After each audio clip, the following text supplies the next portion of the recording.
The rain was coming down in sheets that November evening in Portland, Oregon.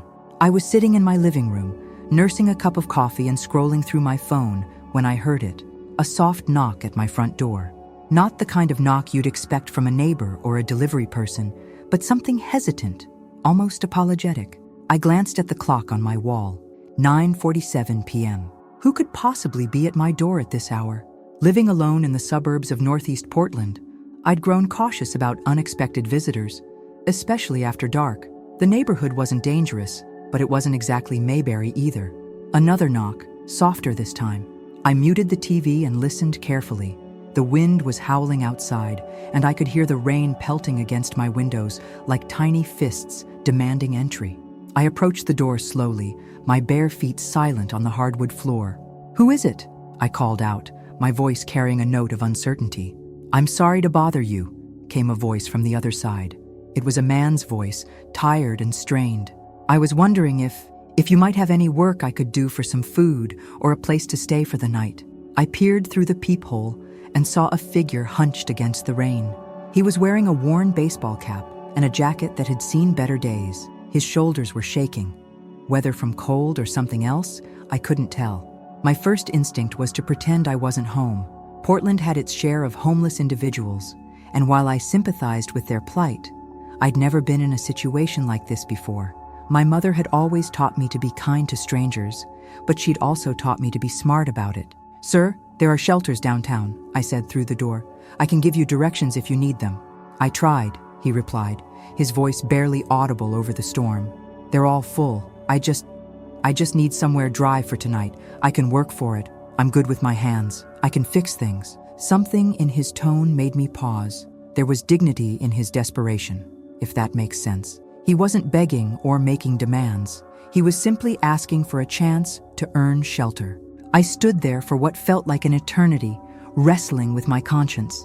The rational part of my brain was screaming at me to walk away, to call the police if I felt unsafe, to do anything but open that door. But there was another part of me, the part that remembered my grandmother's stories about helping strangers during the Great Depression, the part that knew I'd never forgive myself if I read about someone freezing to death in the morning paper. Before I could talk myself out of it, I undid the chain lock and opened the door. The man standing on my porch was not what I expected.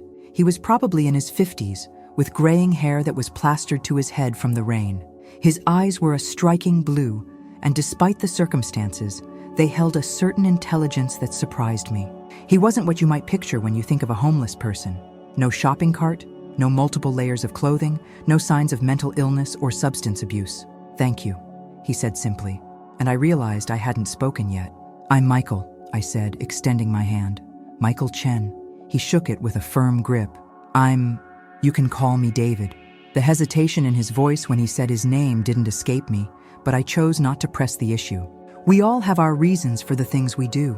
"David, I can't let you stay in my house," I said, and I saw his face fall. "But I have a garage. It's not much, but it's dry, and there's an old space heater out there. If you don't mind sleeping on a cot, you're welcome to it for the night." The relief that washed over his face was so profound it almost broke my heart.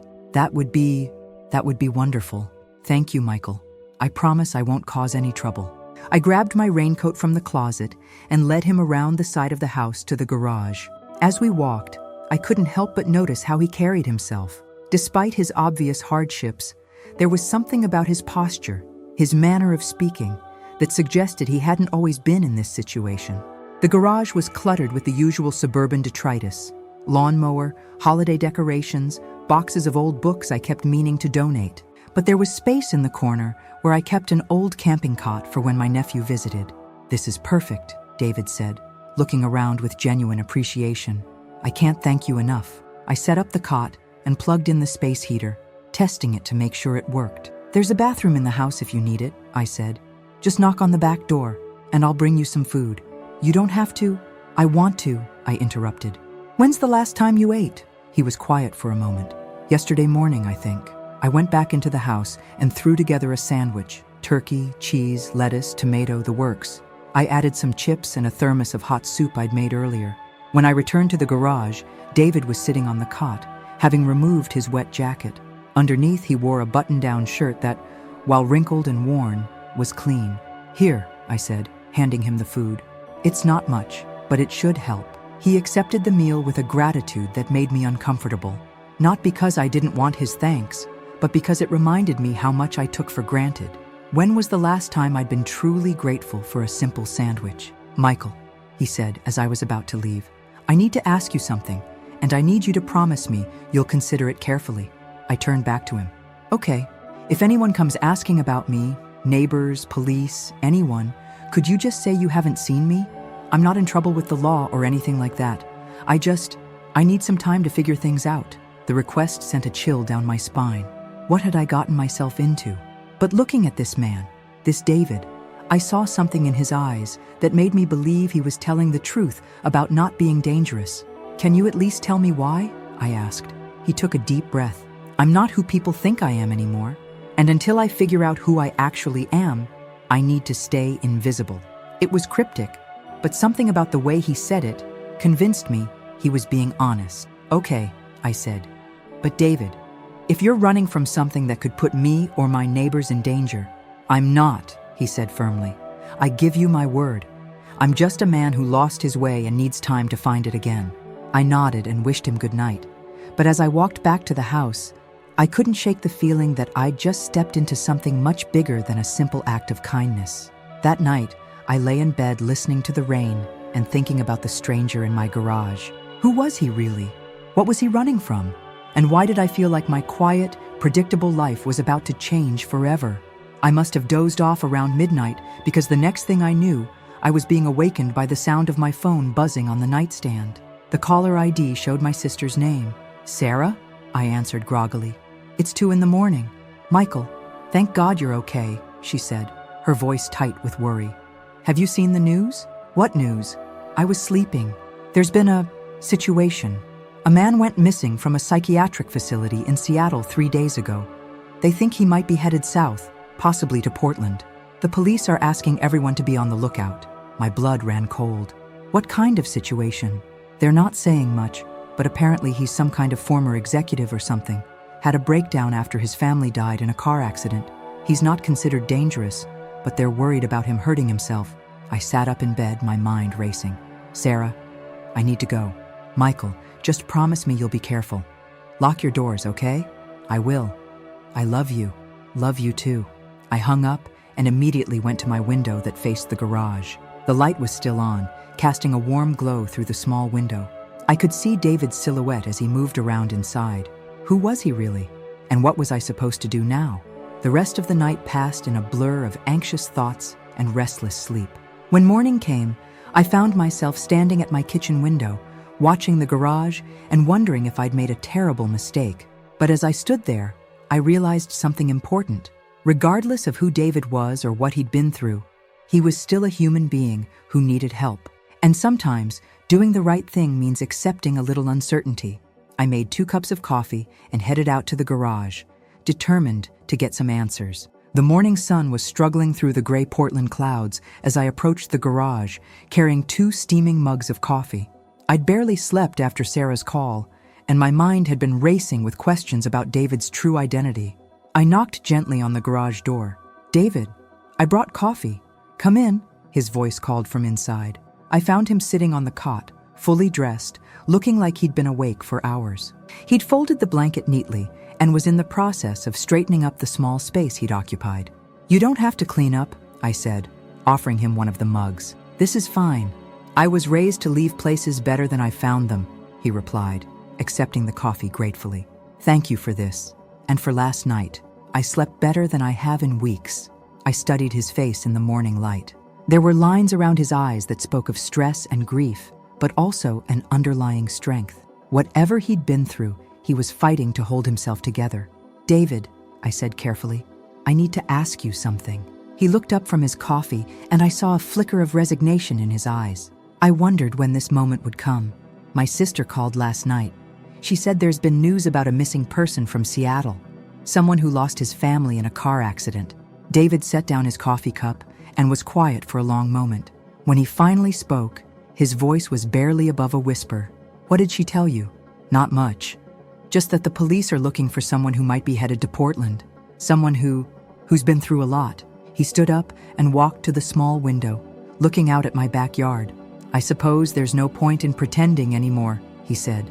"But before I tell you anything, I need you to know that I meant what I said last night. I'm not dangerous. I would never hurt you or anyone else. I believe you," I said, and I realized I meant it. He turned back to me, and I saw tears in his eyes. "My name is David Morrison. 3 months ago, I was the CEO of Morrison Technologies in Seattle. I had a beautiful wife named Catherine and twin daughters, Emma and Sophie. They were 8 years old." The weight of his words hit me like a physical blow. I knew, without him saying it, where this story was headed. "We were driving home from the girls' soccer game on a Saturday afternoon," he continued, his voice growing stronger as he spoke. "It was raining, not unlike last night. A drunk driver ran a red light and hit us head-on. I was the only one who survived." I set down my coffee cup, feeling suddenly nauseous. "David, I'm so sorry." "The worst part wasn't the accident itself," he said, sitting back down on the cot. "It was what came after. The media attention, the lawsuits, the constant reminder that I was alive and they weren't. Everyone had an opinion about what I should do, how I should grieve, how I should move forward. The board of directors at my company was sympathetic but impatient. They wanted me to take a leave of absence, get help, come back when I was better." "That sounds reasonable," I said gently. "It was reasonable," he agreed. "But I wasn't thinking rationally. I threw myself into work, worked 18-hour days, slept in my office. I thought if I just kept busy enough, the pain would go away. But it didn't. It just got worse." He paused, rubbing his temples. "I started making mistakes, big ones. I nearly cost the company a major contract because I forgot about a meeting. I snapped at employees, made decisions without consulting the board. They had every right to be concerned. What happened? 6 weeks ago, I had what I guess you'd call a breakdown. I was in my office, working on a presentation, when I found a picture of Catherine and the girls that had fallen behind my desk. I just lost it. I started crying and couldn't stop. Security found me hours later, still sitting on the floor of my office, holding that picture. The pain in his voice was so raw that I had to look away. I couldn't imagine the depth of his grief. The board convinced me to check into a private facility for treatment. They said it was temporary, just until I got my bearings back. But after a few days there, I realized they were right about one thing. I needed help. I started seeing a therapist, taking medication, participating in group sessions. For the first time since the accident, I felt like I might actually survive this. "That sounds like progress," I said. "It was," he nodded. "But then something happened that changed everything. Last week, I overheard 2 of the staff members talking about me. They were discussing how the board at my company had been calling, asking about my progress, about when I might be ready to return to work. But that wasn't the worst part." He stood up again, pacing the small space. One of them said, "Poor guy doesn't know yet that they've already replaced him. His assistant told me they're just waiting for the right moment to break it to him." Oh, David.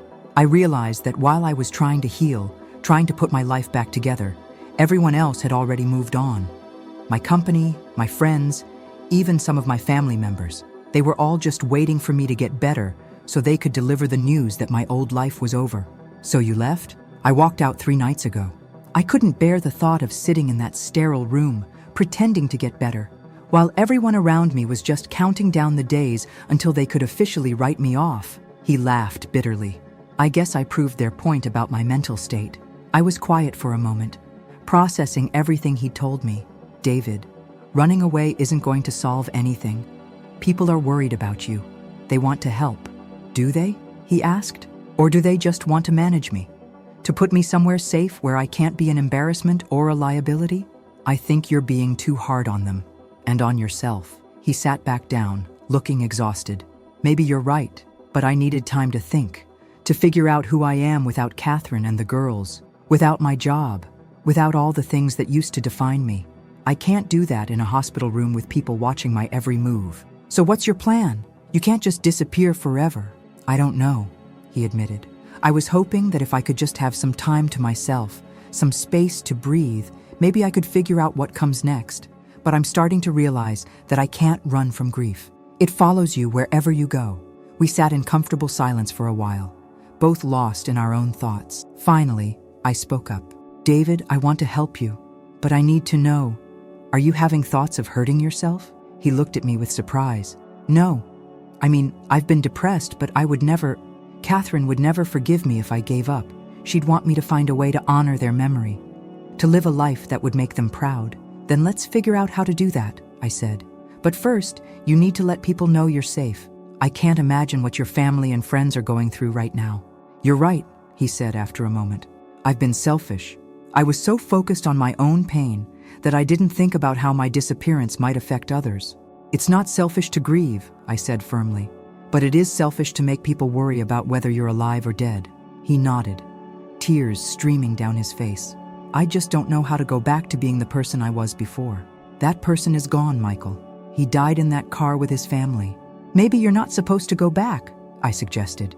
Maybe you're supposed to become someone new, someone who carries their love with him but isn't defined by his loss. How do you do that? He asked. How do you rebuild a life from nothing? One day at a time, I said, and with help from people who care about you. Why are you helping me? He asked suddenly. You don't know me. For all you know, I could be dangerous. Because, I said, thinking about it, someone once helped me when I needed it most, and because I think maybe helping you is helping me too. What do you mean? I hadn't planned to share this, but something about David's honesty made me want to be equally open. I lost my father 2 years ago, cancer, and I've been going through the motions of living ever since. Work, home, sleep, repeat. I haven't felt truly alive in a long time. But last night, when you knocked on my door, I felt something I hadn't felt in months. Like I was needed, like I could make a difference. I'm sorry about your father, he said quietly. Thank you. The point is, I think we all need to feel useful, to feel like we matter. Maybe that's what we're both looking for. A way to matter again. David was quiet for a long moment. Michael, if I called my brother-in-law, Catherine's brother, and let him know I'm okay, would you mind if I stayed here for a few more days? Just until I figure out what to do next? Of course, I said, but I have one condition. What's that? You have to let me help you figure it out. No more running away, no more hiding. We'll face this together. He smiled for the first time since I'd met him. I'd like that. As we shook hands, I realized that this strange situation had already changed both of us. I was no longer just Michael Chen, the guy who went to work and came home to an empty house. I was Michael Chen, the man who chose to help a stranger in need. And maybe, just maybe, that was exactly who I was meant to be. Later that afternoon, I listened from the kitchen as David made his phone call. I heard him explain where he was, that he was safe, that he needed more time, but wouldn't disappear again. The conversation was emotional, but healing. When he came back inside, he looked lighter somehow. Thank you, he said. I forgot how good it feels to be honest with people. It's a start, I said. Now, what do you say we figure out what comes next? For the first time in months, I felt like I was exactly where I was supposed to be. The next few days fell into an unexpected rhythm. David would wake up early and tidy the garage, then join me for coffee in the kitchen. We'd talk about his life before the accident, about my work as a software engineer, about the small things that make life worth living. It was the most meaningful conversation I'd had in years. On Thursday morning, I found David in the garage, hunched over my old laptop, which I'd loaned him the day before. Morning, I said, setting down his coffee. What are you working on? He looked up with an expression I hadn't seen before. Focused, energized. I've been researching something. Michael, can I ask you about your neighborhood? Sure. What about it? I've been walking around the area while you're at work. I hope that's okay. And I noticed something. There are a lot of elderly people living alone. Mrs. Henderson next door mentioned that she hasn't had her gutters cleaned in 2 years because she can't afford to hire someone, and she's too frail to do it herself. I nodded. Yeah, there are quite a few senior citizens around here. It's an older neighborhood, and I saw several houses that need basic maintenance, loose steps, overgrown yards, broken mailboxes, small things that could be dangerous if left unfixed. Where are you going with this? David's eyes lit up. What if we started a service? Nothing fancy, just basic home maintenance for seniors who can't afford regular contractors or can't do the work themselves. I used to be handy around the house, and I have time on my hands. I sat down across from him, intrigued. That's actually a great idea. But David, you don't have tools, transportation, or insurance, and legally, You're still missing. I know, he said, deflating slightly. I guess I got carried away. It's just that for the first time in months, I felt excited about something, like I could actually help people instead of just being a burden. Hey, I said firmly, you're not a burden, and your idea isn't impossible. We just need to think it through. What do you mean? Well, I said, my mind racing, I've been looking for a way to get more involved in the community. What if we partnered up? You provide the expertise and labor, I provide the legal structure and funding to get started. We could form a legitimate nonprofit organization. David stared at me. You'd do that? I've been thinking about what you said the other day, about needing to feel useful. I make good money, but I don't really do anything meaningful with it. Maybe this is my chance to change that. But the board at my company, the people at the treatment facility, they'll think I've lost my mind completely. Maybe, I said, or maybe they'll see that you found something worth living for. Either way, their opinion doesn't matter as much as you think it does. David was quiet for a long moment. My therapist at the facility used to say that healing isn't about getting your old life back. It's about building a new one that honors what you've lost while embracing what you've gained. Smart therapist. I wasn't ready to hear it then, but maybe I am now. That afternoon, David called his brother-in-law again. This time, the conversation was different. He explained his idea, his desire to help others, his partnership with me. Tom, Catherine's brother, was skeptical at first, but I could hear the concern in his voice giving way to something that might have been hope. He wants to meet you, David said after hanging up. He's driving down from Seattle this weekend. Are you nervous? Terrified, David admitted. Tom was Catherine's best friend growing up. He's the one who introduced us. If anyone has the right to be angry with me for disappearing, it's him. But he's coming down to see you, I pointed out. That says something. Yeah, it says he's worried I've completely lost my mind and he needs to assess the damage in person. Saturday morning, Tom arrived at my house right on schedule. He was a tall, lean man in his 40s with kind eyes and a firm handshake. I could see why Catherine had been close to him. Thank you for taking care of David, he said as we stood in my living room. When he disappeared, we were all terrified that we'd lost him too. He's a good man going through an impossible situation, I replied. I'm glad I could help. David emerged from the garage looking nervous, but determined. The two men embraced, and I could see the relief in both their faces. You look better, Tom said, studying David's face. Different, but better. I feel different, David replied. Tom, I need to apologize. Stop, Tom interrupted. You don't need to apologize for grieving. You need to apologize for making us think you were dead. I'm sorry. I was so focused on my own pain that I forgot other people were suffering too. Apology accepted. Now, Michael here tells me you have a business proposition. Over the next hour, David explained his idea in detail. He'd spent the week researching local senior services, identifying gaps in available help, and developing a basic business plan. Tom listened intently, asking thoughtful questions. It's ambitious, Tom said finally, and it's completely different from anything you've done before. Are you sure this isn't just another way of running away from your problems? I don't think so, David said. For the first time since the accident, I feel like I have a purpose. I can't bring Catherine and the girls back, but I can honor their memory by helping other people. Catherine always said that the best way to heal your own heart is to help heal someone else's. Tom smiled at that. She did used to say that, didn't she? Tom, I know I can't go back to who I was before. That man died with his family, but maybe I can become someone who makes a difference in a different way. What about the treatment facility? The doctors there are worried about you. I want to go back, David said, surprising both Tom and me. Not to stay, but to finish what I started. I want to complete the program, work with my therapist, and do this the right way. But I also want to start building something new. And if the board at Morrison Technologies wants you back, David was quiet for a moment. Then I'll have to disappoint them. I'm not the same person who used to run that company. I don't think I could be, even if I wanted to. Tom nodded slowly. You know what? I think this might be exactly what you need. Catherine would be proud of you for wanting to help people. You think so? I know so. She always said you had a good heart. Maybe it just took a tragedy to show you how to use it. That evening, the three of us sat in my living room planning the next steps. David would return to Seattle on Monday to complete his treatment program. Tom would help him work through the legal and financial aspects of leaving his CEO position. and I would start the paperwork to establish our nonprofit organization. What should we call it? I asked.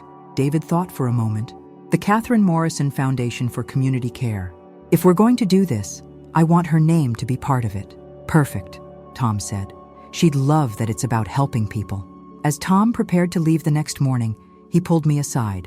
Michael, I don't know what you said to David, but whatever it was, thank you. I haven't seen him this engaged with life since before the accident. I didn't do anything special, I said. I just listened and offered to help. Sometimes that's everything, Tom replied. David's going to need friends like you in the months ahead. This won't be easy for him. I'm not going anywhere, I promised. That Sunday evening, David and I sat in the garage one last time before his return to Seattle. The space heater hummed quietly in the corner, and the rain had started up again, pattering gently on the roof. I'm scared, David admitted. What if I get back there and fall apart again? What if this whole idea was just a fantasy? Then you'll pick yourself up and try again, I said. That's what people do. They fall down, they get back up, they keep moving forward. Michael, I need to tell you something. These past few days, talking with you, working on this project, it's the first time since the accident that I've felt like myself. Not the old me, but a new me. Someone who might actually have something valuable to offer the world. You do have something valuable to offer, I said. You have experience, compassion, and a desire to help. That's more than most people start with.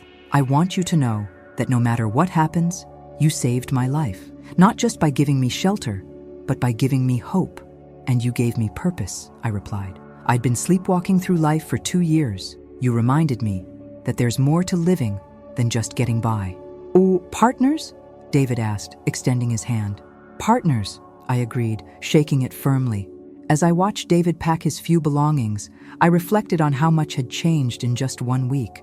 A stranger had knocked on my door during a storm, and somehow we'd both found something we didn't even know we were looking for. A reason to believe in tomorrow. The next morning, Tom picked David up, and I watched from my window as they drove away. The garage felt empty without him, but I wasn't sad. I was excited. For the first time in years, I had something to look forward to. I spent the day researching nonprofit regulations and drafting our mission statement. By evening, I had the beginnings of a real organization.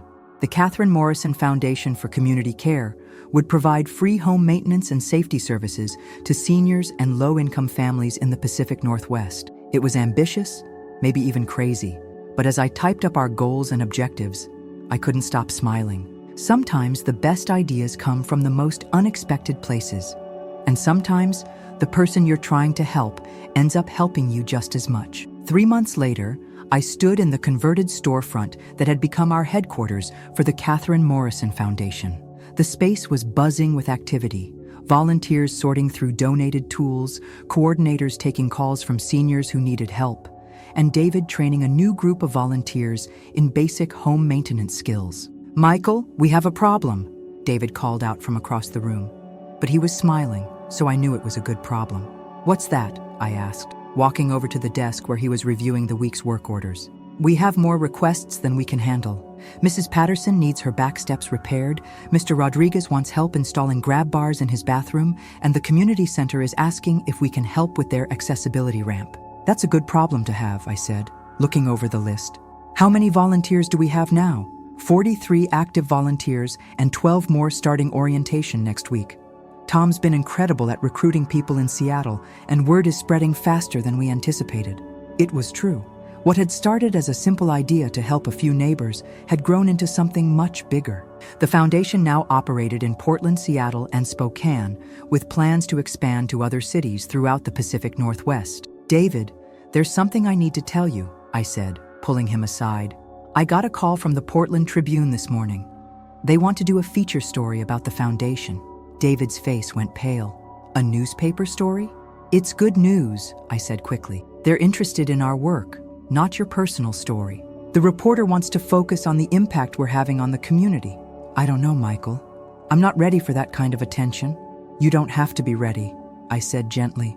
But David, you've been back in treatment for 3 months. You're working with your therapist, you're taking care of yourself, and you're doing incredible work here. You're not the same person who walked out of that facility. Sometimes I feel like I am, he admitted. There are still days when I wake up and forget, for just a moment, that they're gone. And then reality hits me all over again. That's normal, I said. Grief doesn't have an expiration date. But look around you. Look at what you've built. Catherine and the girls would be so proud of you. David glanced around the bustling space, and I could see the pride in his eyes. You know what the strangest part is? I'm actually happy sometimes. Not the same kind of happiness I had before, but a different kind, a quieter kind. That's growth, I said. That's healing. Speaking of healing, David said, I have something to show you. He led me to the back room where he'd been working on a special project. On the wall was a beautifully crafted memorial, a photo of Catherine and the girls surrounded by letters from people the foundation had helped. I wanted to create something that honored their memory while celebrating the good work we're doing, David explained. Every time we help someone, I add their thank you note to the display. I read some of the letters. There was one from Mrs. Henderson, thanking us for cleaning her gutters and installing new smoke detectors. Another from a single mother whose broken front steps had been a safety hazard for her children. A third from a veteran who'd been struggling to maintain his home after losing his leg in Afghanistan. David, this is beautiful, I said, my voice thick with emotion. I realized something while I was making this, he said. I used to think that the only way to honor Catherine and the girls was to stay stuck in my grief, to let the pain consume me. But that's not what they would have wanted. They would have wanted me to take all that love I had for them and find a way to share it with the world. And that's exactly what you're doing. We're doing, he corrected. I couldn't have done any of this without you, Michael. You didn't just give me shelter that night. You gave me hope. You gave me hope too, I said. I'd been going through the motions for so long that I'd forgotten what it felt like to be truly alive. Look at us, David laughed. Two broken men who found a way to fix each other by helping fix other people's problems. The next week, I found myself sitting across from Jennifer Martinez, the reporter from the Portland Tribune. David had agreed to the interview, but only if we focused on the work rather than his personal story. So tell me, Jennifer said, how did two strangers end up creating one of the most successful community service organizations in the Pacific Northwest? I glanced at David, who nodded encouragingly. It started with a simple act of kindness, I said. David needed help, and I was in a position to offer it. But somewhere along the way, we realized that helping others was helping us too. The foundation has completed over 500 service projects in just 3 months, Jennifer noted. That's remarkable growth for a new organization. The need was already there, David explained. We just created a way to address it. There are so many people in our communities who need help with basic home maintenance, but can't afford professional services. Our volunteers provide that help for free, and in return, they get the satisfaction of making a real difference in someone's life. What's your background, David? What prepared you for this kind of work? David was quiet for a moment, and I could see him choosing his words carefully. I've been through some difficult times recently. I lost people who were very important to me, and I had to rebuild my life from the ground up. That experience taught me something valuable. When you're at your lowest point, sometimes the only way up is to help lift someone else. And you, Michael? What motivated you to get involved? I'd been feeling disconnected from my community for a long time, I said. This gave me a way to use my skills and resources to make a tangible difference. Plus, working with David has been one of the most rewarding experiences of my life. What's next for the Catherine Morrison Foundation? We're expanding our services, David said, his voice growing stronger. We're adding a program to help seniors with technology, teaching them how to use smartphones and computers to stay connected with family. We're also partnering with local schools to create a mentorship program where students can learn construction skills while helping with community projects. Why is this work so important to you personally? David looked at the memorial wall, where photos of Catherine and the girls were surrounded by dozens of thank you letters. Because it reminds me that even in our darkest moments, we have the power to bring light into someone else's life, and sometimes that's enough to light our own way forward. After the interview, David and I sat in the quiet office, reviewing the day's work orders. That went well, I said. You sounded confident, purposeful. I felt confident, he said, sounding surprised. 6 months ago, I couldn't imagine ever feeling confident about anything again. But this work, this purpose, it's given me back a piece of myself I thought was gone forever. The best part is, we're just getting started, I said. Tom called this morning. He's found 3 potential volunteers in Seattle who have construction backgrounds, and the community center in Spokane wants to discuss a partnership. Michael, can I ask you something? Of course. Do you ever wonder what would have happened if you hadn't opened your door that night? I thought about it, sometimes, but I try not to dwell on alternate realities. I'm too grateful for this one. I think about it all the time, David said. Not because I regret anything, but because it reminds me how one small act of courage can change everything. You didn't have to help me. You chose to. And that choice has rippled out in ways neither of us could have imagined. The ripples aren't finished yet, I said. Mrs. Patterson told me yesterday that after we fixed her steps, she felt confident enough to start volunteering at the food bank again. And Mr. Rodriguez said that having grab bars installed gave him the independence to keep living in his own home instead of moving to assisted living. That's what I love about this work, David said. We're not just fixing houses, we're fixing lives. We're helping people maintain their dignity, their independence, their connection to their communities. A knock at the door interrupted our conversation. A young woman poked her head in. Excuse me, are you David Morrison? Yes, David said, standing up. My name is Lisa Chen. No relation to Michael here, she said with a smile. I'm a social worker at the VA hospital. I've been hearing amazing things about your foundation, and I was wondering if we could discuss a partnership. What kind of partnership? I asked. We have a lot of veterans who are struggling with home maintenance due to disabilities or financial constraints. Many of them are too proud to ask for help, but if we could refer them to your organization, we'd be honored to help, David said immediately. Veterans have given so much for our country. It's the least we can do. There's one veteran in particular I'd like you to meet, Lisa said. His name is Robert Williams. He's in his 70s, lives alone, and his house is falling apart around him.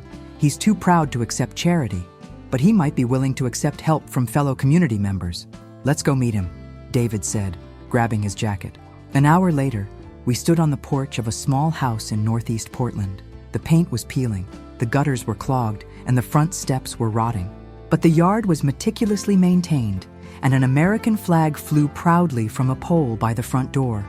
Robert Williams answered our knock, a tall, thin man with silver hair and piercing blue eyes. He looked us up and down suspiciously. If you're here to sell me something, I'm not interested, he said gruffly. We're not selling anything, Mr. Williams, David said gently. We're here to offer help. I don't need charity. It's not charity, I said. It's community service. We're volunteers who help neighbors with home maintenance. Lisa Chen from the VA thought you might be interested. What's the catch? Robert asked. No catch, David said. Just neighbors helping neighbors. Robert studied us for a long moment. You boys look soft. You sure you know how to do real work? David smiled. Why don't you let us prove it? All right, Robert said after a pause. My front steps are about to collapse. If you can fix those without killing yourselves, maybe we can talk about the other stuff. Over the next 3 hours, David and I, along with 2 other volunteers who arrived to help, completely rebuilt Robert's front steps. Robert supervised from his porch chair, offering commentary and increasingly grudging approval. Not bad, he said when we finished. Not bad at all. Mr. Williams, David said, would you mind if I asked about your service? Vietnam, 1969 to 1971. 2 tours. Why? My father served in Vietnam, David said quietly. He never talked much about it, but I know it was hard. Robert's expression softened. It was a different time. We came home to a different world than the one we left. Thank you for your service, I said. Don't thank me, Robert said. Thank me by keeping this country worth fighting for. That's exactly what we're trying to do, David said. One neighbor at a time. As we packed up our tools, Robert pulled David aside. Son, I don't know what brought you to this work, but I can see it means something to you. That's good. A man needs purpose. Yes, sir, he does. You boys come back next week. I've got a list of things that need fixing, and apparently I've got neighbors who know how to fix them. On the drive back to the office, David was unusually quiet. Penny for your thoughts, I said. I was thinking about what Robert said, about a man needing purpose. 6 months ago, I thought my purpose died with my family. But maybe purpose isn't something you lose or find. Maybe it's something you create. What do you mean? I mean, maybe we don't have one predetermined purpose in life. Maybe we have the ability to create new purposes as we grow and change. Maybe that's what resilience really is, the ability to find new meaning when the old meaning is gone. That's profound, I said. Catherine used to say that life is like a river. Sometimes it flows smoothly, sometimes it hits rapids, sometimes it changes course completely, but it never stops moving, and it never stops creating new landscapes. Sounds like she was a wise woman. She was, and I think she'd be proud of the landscape we're creating together. That evening, I sat in my living room, looking out at the garage where this whole journey had started. It was hard to believe that just 6 months ago, my biggest concern was whether to watch Netflix or scroll through social media after work. Now, I woke up every morning excited about the day ahead. I had purpose, friendship, and the deep satisfaction that comes from making a real difference in people's lives. My phone buzzed with a text from Sarah, my sister. Saw the article about your foundation in the Tribune. Mom and Dad would be so proud. I'm proud too. I texted back, thanks. It's been quite a journey. How's David doing? Better than I ever could have hoped. We both are. I'm glad you opened your door that night. Me too. As I set down my phone, I thought about the chain of events that had brought us to this point.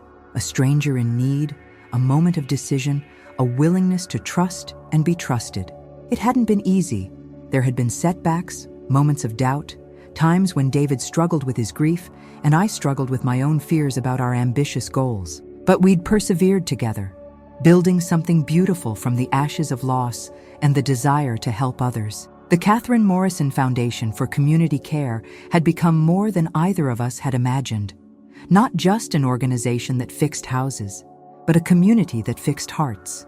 The next morning, I arrived at the office to find David already there, working on his laptop.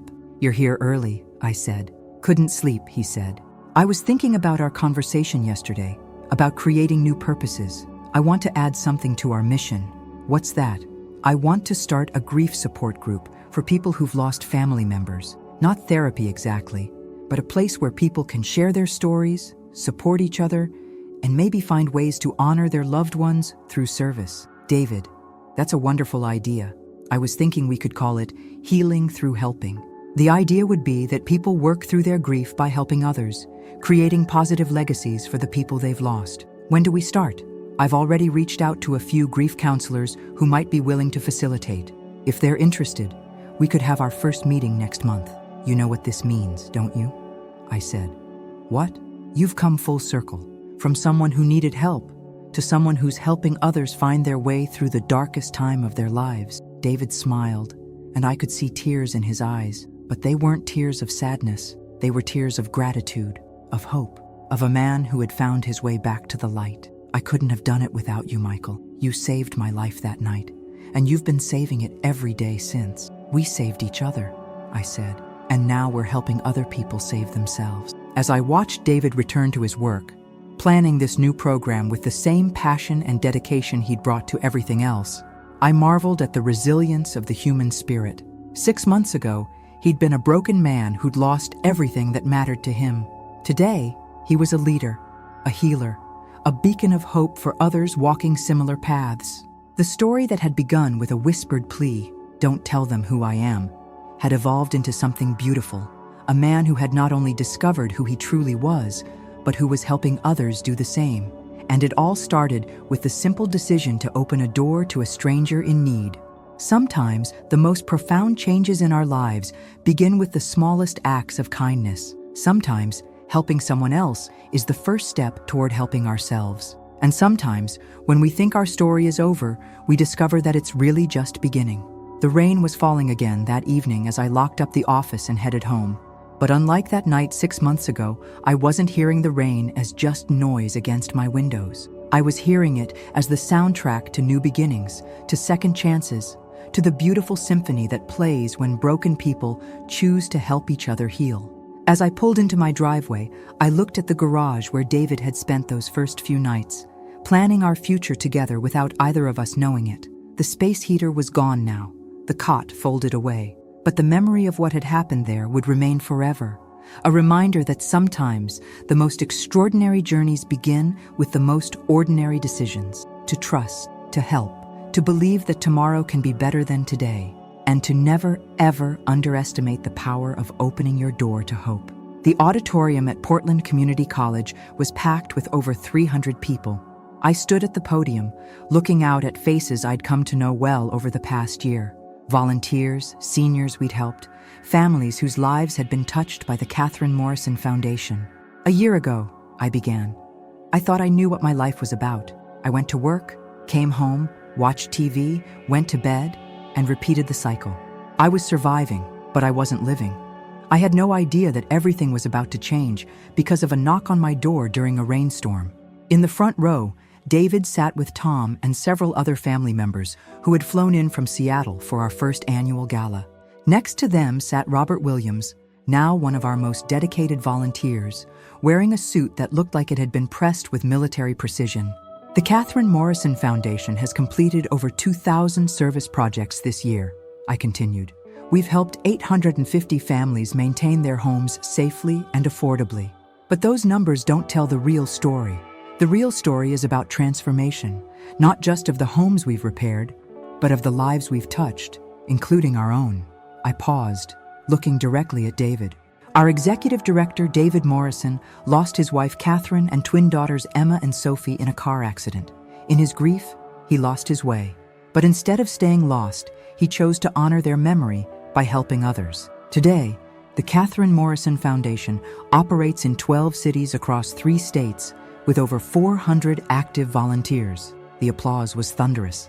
David wiped tears from his eyes as he stood to acknowledge the recognition. But David's story isn't just about overcoming tragedy, I said, as the applause died down. It's about the power of human connection. When he showed up at my door that night, we were both broken in different ways. I'd been sleepwalking through life since my father's death, and David was drowning in grief. Together, we discovered that healing happens when we focus on helping others heal. I gestured to a section of the audience where a group of people sat together, members of our Healing Through Helping Grief support group. 6 months ago, we started a program for people who've lost loved ones. The idea is simple: work through grief by helping others, creating positive legacies for the people we've lost. Tonight, I want to share some of their stories. Margaret Stevens stood up first. She was a woman in her 60s who'd lost her husband of 40 years to Alzheimer's disease. After Harold died, I didn't know what to do with myself, she said into the microphone I handed her. We'd been together since high school. Then I heard about David's story and the foundation.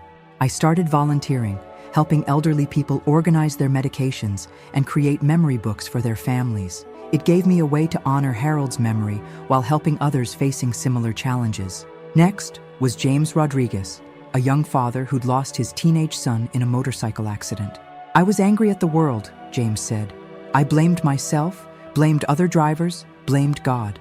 Then I met David and heard how he'd channeled his grief into helping others. I started volunteering with our youth mentorship program, teaching kids construction skills. Every time I see a young person learn something new, I feel like I'm honoring my son's memory. Miguel would have been proud to see his dad helping other kids build better futures. One by one, members of the grief support group shared their stories. There was Linda, who'd lost her mother to cancer and now volunteers at the senior center. Mark, who'd lost his brother in Afghanistan and helps other veterans with home repairs. Sarah, who'd lost her daughter to a drunk driver and now advocates for traffic safety while helping families install better lighting and security systems in their homes. Each of these people took their deepest pain and transformed it into purpose, I said. They didn't let their grief define them. They let it refine them. They became living memorials to the people they lost. David stepped up to the podium next. The confidence in his voice still amazed me sometimes. When I knocked on Michael's door that night, I was running away from everything, he said. I thought helping others was weakness, that grieving was something you did in private, that admitting you needed help was admitting failure. I was wrong about all of it. He looked out at the audience, his voice growing stronger. Grief isn't something you get over. It's something you grow around. The love doesn't go away, but you learn to carry it differently. Instead of letting it crush you, you let it lift others up. Catherine always said that love multiplies when you share it. She was talking about family then, but I've learned she was talking about something bigger. When we love people, really love them, we don't honor them by staying stuck in our pain. We honor them by taking that love and sharing it with the world. The audience was silent, hanging on every word. The Catherine Morrison Foundation isn't just about fixing houses, David continued. It's about fixing communities, fixing relationships, fixing the parts of ourselves that break when life hits us hard. Every volunteer who joins us, every family we help, every person who finds healing through helping others, they're all part of Catherine's, Emma's, and Sophie's legacy. But here's what I want you to understand. You don't have to wait for tragedy to find purpose. You don't have to lose everything to discover what matters. Every single day, you have opportunities to be the person who opens the door when someone knocks. You have chances to be the difference in someone else's story. Michael could have turned me away that night. He had every reason to. I was a stranger. It was late. It was raining. He didn't know my story or whether I could be trusted. But he chose compassion over fear, connection over isolation. That choice changed both our lives and has now touched hundreds of others. David paused, looking directly at me. My friend Michael likes to say that we saved each other. But I think what really happened is that we chose to save each other every single day by choosing to see the good in ourselves and in others, even when it's hard to find. The standing ovation that followed lasted nearly 5 minutes. But what moved me most wasn't the applause. It was seeing the faces of people who'd found their own ways to transform pain into purpose. After the gala, a small group of us gathered at my house, the same house where this whole journey had started. David, Tom, Robert, and several volunteers sat in my living room, sharing stories and planning for the future. I have an announcement, David said, setting down his coffee cup. Tom and I have been talking, and we've decided to establish an endowment fund. The goal is to ensure that the Catherine Morrison Foundation can continue its work indefinitely. David, that's incredible, I said. How much are we talking about? $5 million to start, Tom said. Money from the sale of David's stake in Morrison Technologies, plus contributions from other family members and friends. Catherine's parents want to contribute too. They said it's what she would have wanted. But there's one condition, David said with a smile. Michael, you have to agree to serve as the foundation's permanent director. I'm great at the hands-on work and the volunteer coordination, but you're the one with the vision and the business sense to make this sustainable long-term. I was speechless. A year ago, I'd been a mid-level software engineer with no direction. Now I was being asked to lead an organization that had become one of the most successful community service programs in the Pacific Northwest. I don't know what to say, I finally managed. Say yes, Robert chimed in. You boys have built something special here. Don't let false modesty get in the way of doing good work. Yes, I said, surprising myself with how certain I felt.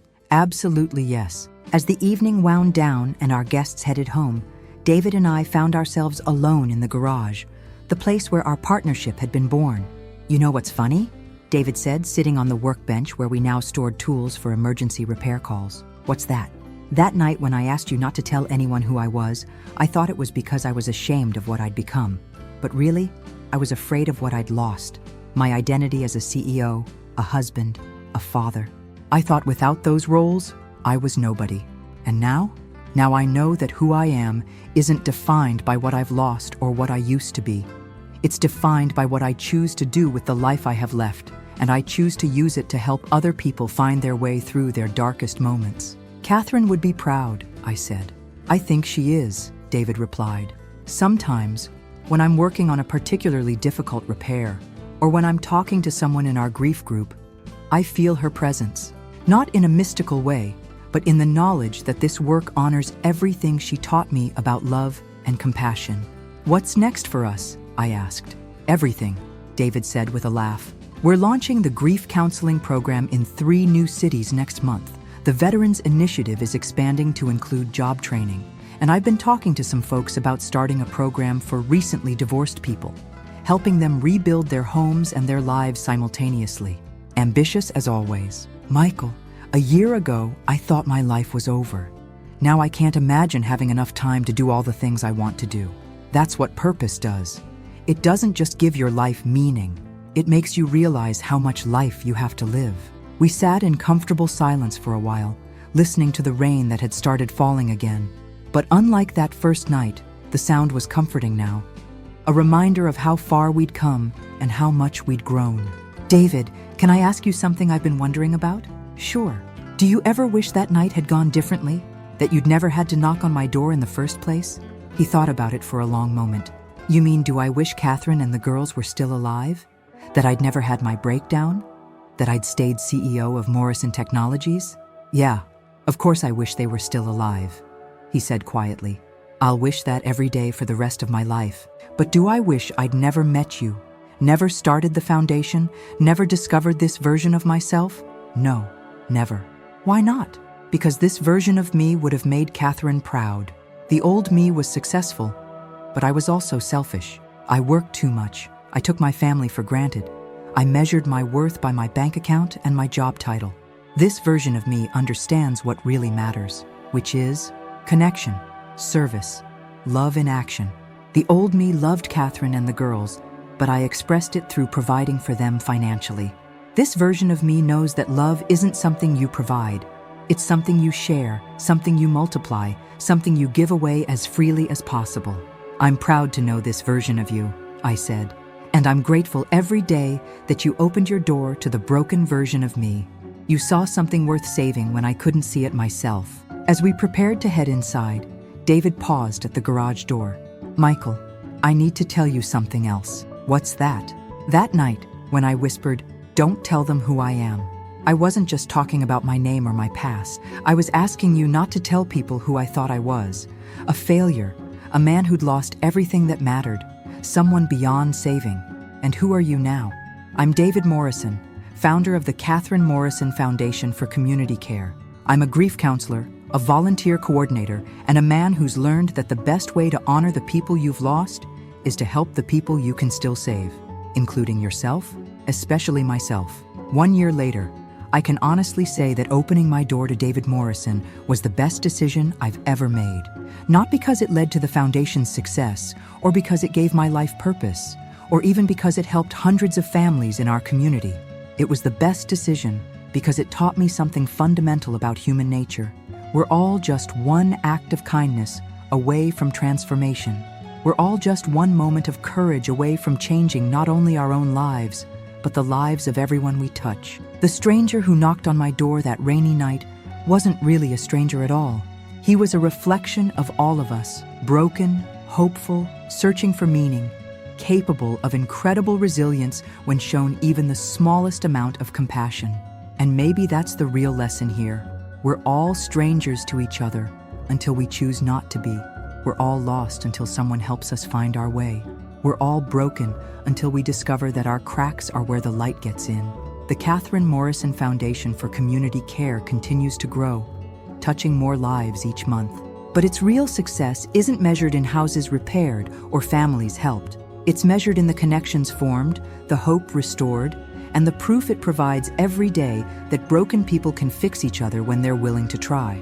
Sometimes, the most extraordinary stories begin with the most ordinary moments. A knock on the door, a choice to trust, a willingness to believe that tomorrow can be different from today. And sometimes, when you think you're just helping a stranger, you discover that you're actually helping yourself find the person you were always meant to become.